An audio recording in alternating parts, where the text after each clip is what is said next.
윤석열 정부 들어 더불어민주당은 29차례에 걸쳐서 줄 탄핵을 강행했습니다. 탄핵 사유는 민주당 돈봉투 사건을 수사했다는 이유부터 이재명 대표를 째려봤다는 이유까지 하나같이 허접하기 짝이 없는 것들이었습니다. 그 결과 헌재가 지금까지 결정을 한 탄핵 사건은 하나같이 모두 기각으로 결론이 났습니다. 그런데도 민주당은 반성은커녕 최상목 권한대행, 심우정 검찰총장 등에 대한 탄핵까지 입에 올리고 있는 상황입니다. 29번의 탄핵 소추에 얼마의 예산이 쓰였는지, 어떤 변호사를 대리인으로 선임했는지, 어떤 조건으로 수임료를 지불했는지 이런 자료 제출을 요구했습니다.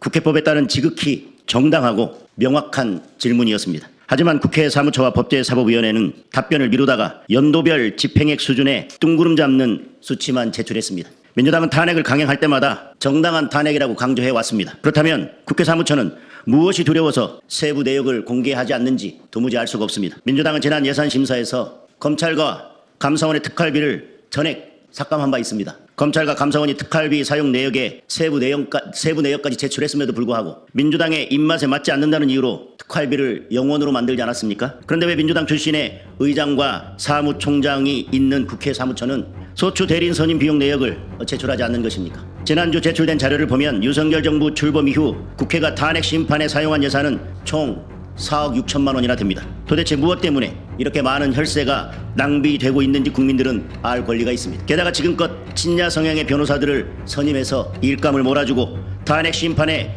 영향을 미쳐왔던 것은 아닌지 의심되는 상황입니다. 일례로 윤석열 대통령 탄핵 심판의 국회 측 변호인단에는 정계선 헌법재판관 남편이 사실상 대표 변호사로 있는 공감 소속 김희수 변호사가 포함되어 있어서 탄핵 심판 왜곡에 대한 우려가 제기되고 있습니다. 이제라도 떳떳하다면 구체적인 예산 집행 내역과 변호사 선임 내역 그리고 수임료 지급 조건 등을 투명하게 공개하면 될 일입니다. 민주당 출신이 사무총장을 맡고 있다고 해서 국회 사무처가 민주당과 이재명 대표의 눈치를 보느라 국민의 등 돌리는 일은 없기를 바랍니다. 국회 사무처가 충실한 답변을 내놓기를 다시 한번 촉구합니다. 이상입니다.